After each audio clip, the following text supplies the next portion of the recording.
We're here at the DARPA annual robotics challenge where 16 teams are competing to have the chance of winning $2 million. It's a cutting-edge event and only the finest of the experimental robotic industry are allowed to compete. Alongside the competition, there's this exposition where hundreds of companies are showing the latest technology in experimental robotics.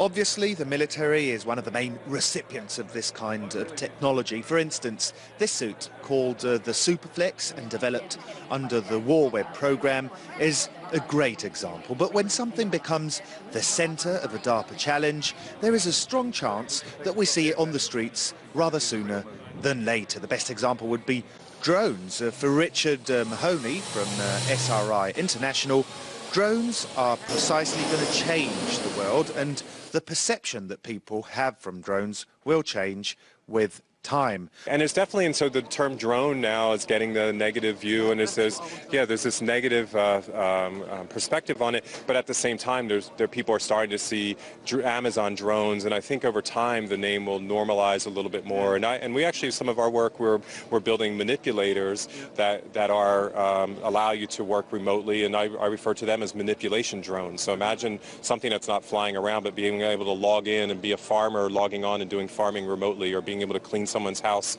remotely through a machine. So it's another form of robot, which I think over time the name will play out to be a positive and actually creating lots of good applications for people.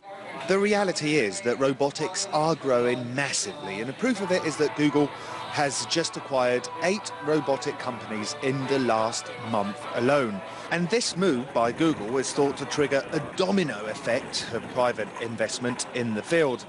These participants are, for the moment, competing over a $2 million prize.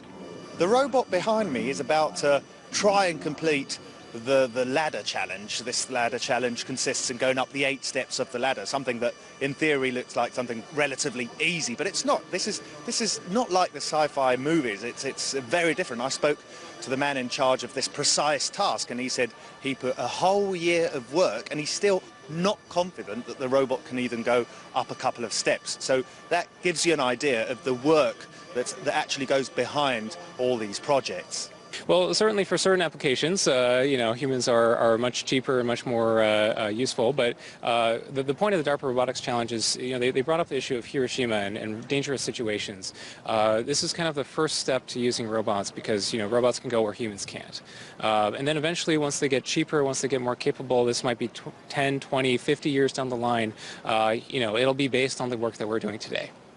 The 16 teams come from the United States, China, Japan and Korea. And with higher private investment, one can only predict that next year's competition will be even more impressive.